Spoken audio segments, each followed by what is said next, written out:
सलाम बच्चों, आप सभी का स्वागत है इस चैनल पे जिसका नाम है साइंस सब्जेक्ट के दुख कन्वर्ट इनटू सुख। उम्मीद करता हूँ आप सब खैरियत से होंगे। आज की क्लास में हम पढ़ने जा रहे हैं difference between nephron and neuron. उम्मीद करता हूँ कि इस लेक्चर के एंड में आपको अच्छी खासे पॉइंट्स कलेक्ट हो जाएंगे और आपके पास जब पेपर में, एग्जाम में या एमसीक्यूज में न्यूरॉन और नेफ्रॉन से रिलेटेड कोई बात पूछी जाएगी तो मैक्सिमम चीज़ें आपको पता होंगी। बेसिक लेवल पे अगर हम बात करें तो स्टार्ट लेते हैं। सबसे पहले हम बात करते हैं नेफ्रॉन की, देन न्यूरॉन। एक एक पॉइंट दोनों का रिलेट करते जाएंगे। पहले तो मैं आपको ये बता दूं कि जो नेफ्रॉन है, नेफ्रॉन वो बिलोंग करता है आपकी किडनी से, और किडनी बोले तो गुर्दे। गुर्दे आगे नहीं होते, डोर्सल साइड पे होते, पीछे की तरफ, ठीक है, डोर्सल एब्डोमिनल वॉल। खैर, तो नेफ्रॉन बिलोंग करते हैं किडनी से और न्यूरॉन बिलोंग करते हैं आपके ब्रेन और स्पाइनल कॉर्ड से, ठीक है। फिर बड़ा इंपॉर्टेंट पॉइंट, आगे बढ़ रहा हूं। नेफ्रॉन जो है ना, नेफ्रॉन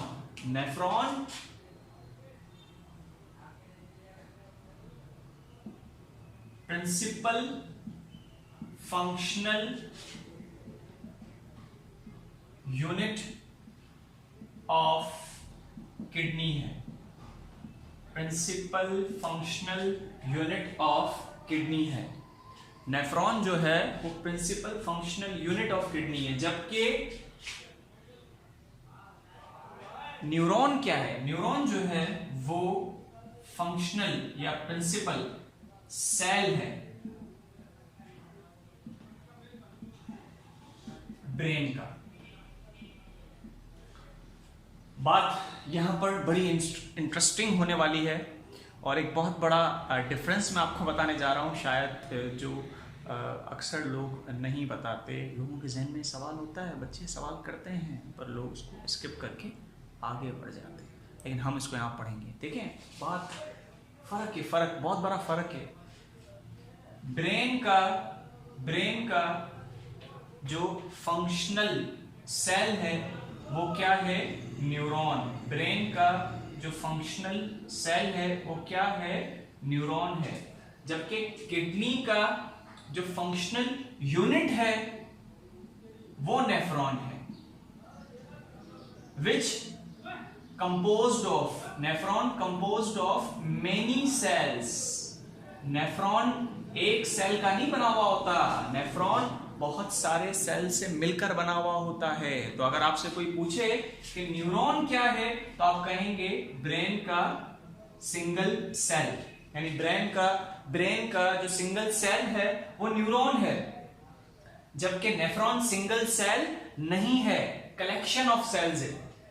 इसलिए हम कह रहे हैं कि functional unit of kidney is nephron which composed of many cells, collection of cells. इसके अंदर बहुत सारे सेल्स आ जाते हैं। वो तब पढ़ेंगे जब बेटा हम किडनी का स्ट्रक्चर पढ़ेंगे, तब मैं आपको बताऊंगा कि नेफ्रॉन क्या तबाही है भाई, ठीक है। अच्छा, नेफ्रॉन में चंद चीजें मैं आपको बता दूं क्या होती हैं, बिल्कुल बेसिक लेवल पे। नेफ्रॉन के अंदर आपके पास बॉमेंस कैप्सूल आ जाती है, उसके अंदर ग्लोमेरुलस जिसका काम होता है फिल्टर करना ब्लड को फिल्टर करना, ठीक है।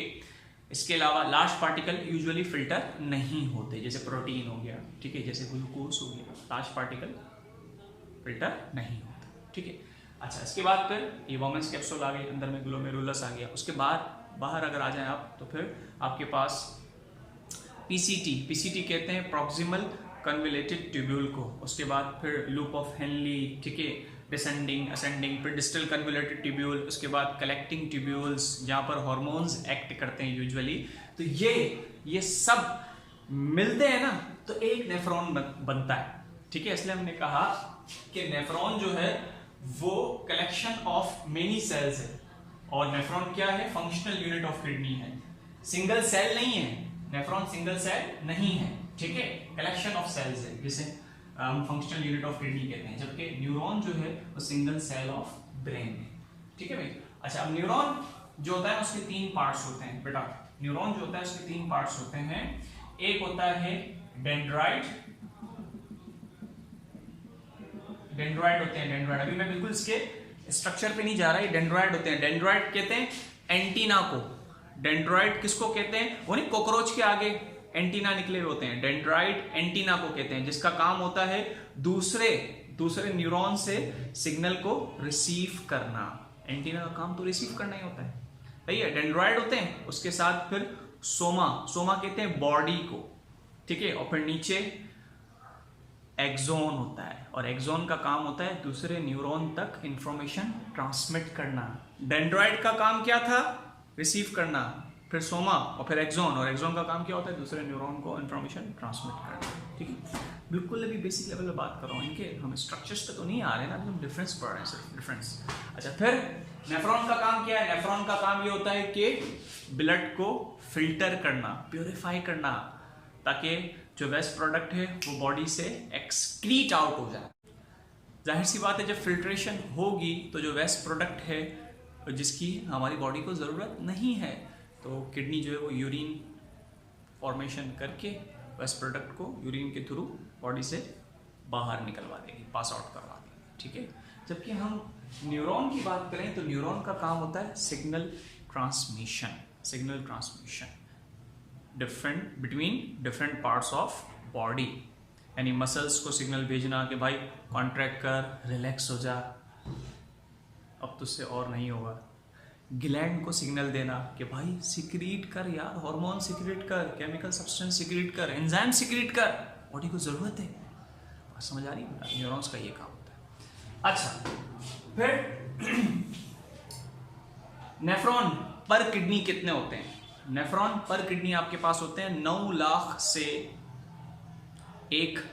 10 लाख तक, और 10 लाख बोले तो 1 मिलियन, तो 9 लाख से 10 लाख तक होते हैं, यानी 1 मिलियन तक नेफ्रॉन होते हैं पर किडनी, ठीक है। एक मैं एवरेज एस्टिमेट बता रहा हूँ, ठीक है। फ्लक्चुएशन भी थोड़ी बहुत हो सकती है, ठीक है। ब्रेन जो है, ब्रेन के अंदर अगर हम 2 हिस्सों की अलग अलग बात कर लें, जैसे सेरिबेलम और सेरिब्रम। सेरिबेलम पीछे की तरफ होता है, सेरिब्रम ये आगे वाला हिस्सा। सेरिब्रम में 20 मिलियन तक न्यूरॉन्स होते हैं, जबकि सेरिबेलम की बात करें तो सेरिबेलम में तकरीबन 55 से 70 मिलियन तक न्यूरॉन्स होते हैं। बात तो है। अच्छा, फिर नेफ्रॉन कितनी तरह के होते हैं सर? हाँ, कितनी तरह के होते हैं? नेफ्रॉन 2 तरह के होते हैं। एक बेसिक लेवल पे बात कर लें, cortical nephrons which belongs to cortex. Kidney के स्ट्रक्चर पे आएंगे तो वहाँ कॉर्टेक्स और मेडुला भी पढ़ेंगे, ठीक है। तो कॉर्टिकल नेफ्रॉन्स होते हैं, और एक होते हैं जुक्स्टा मेडुलरी नेफ्रॉन्स। जबकि अगर हम न्यूरॉन की बात कर लें तो न्यूरॉन हमारे पास होते हैं 4 तरह के: sensory neurons, motor neurons, inter neurons और मिक्स्ड न्यूरॉन्स, ठीक है। सेंसरी क्या होते हैं? भाई मुझे किसी ने टच किया तो मुझे कैसे पता चला, मैंने उसको कैसे सेंस किया? Sensory neuron. और फिर मुझे उसका टच अच्छा नहीं लगा, मैंने अपना हाथ हटा दिया, ये मैंने क्या किया? एक्शन किया। तो एक्शन किससे होगा? मोटर न्यूरॉन्स की वजह से। और हमारे ब्रेन में स्पाइनल कॉर्ड में इंटर न्यूरॉन्स पाए जाते हैं, नाम से ही पता चल रहा है, inter neurons in between. Inter neurons in between किस किस के बीच में? सेंसरी और मोटर न्यूरॉन्स के बीच में जो पाए जाते हैं इंटर न्यूरॉन्स। मिक्स्ड वो होते हैं जो बोथ सेंसरी भी और मोटर। स्टूडेंट्स, उम्मीद करता हूं कि आज का ये जो लेक्चर है जिसमें हमने नेफ्रॉन और न्यूरॉन के बीच में डिफरेंस डिस्कस किया वो सबको समझ आया होगा। अब सर ये डिफरेंस हम याद कहाँ से करें? तो आप स्क्रीन पे देख सकते हैं, मेरा व्हाट्सएप नंबर मौजूद है, आप मुझे व्हाट्सएप करके इसकी डिफरेंस की फ़ाइल मुझसे रिसीव कर सकते हैं और डिफरेंस को याद कर सकते हैं। और उसका एक फ़ायदा ये होगा कि मैं आप सबका एक ग्रुप बना लूँगा जिसमें आपको फिर मैं रेगुलर बेसिस पे कुछ ना कुछ हम डिस्कस करते रहेंगे। मेरे लेक्चर्स हो गए, कुछ MCQs हो गए, कुछ इंपॉर्टेंट मटेरियल हो गया। नेक्स्ट लेक्चर में आप सबसे मुलाकात होगी, तब तक के लिए अल्लाह हाफिज़, टेक केयर, गुड।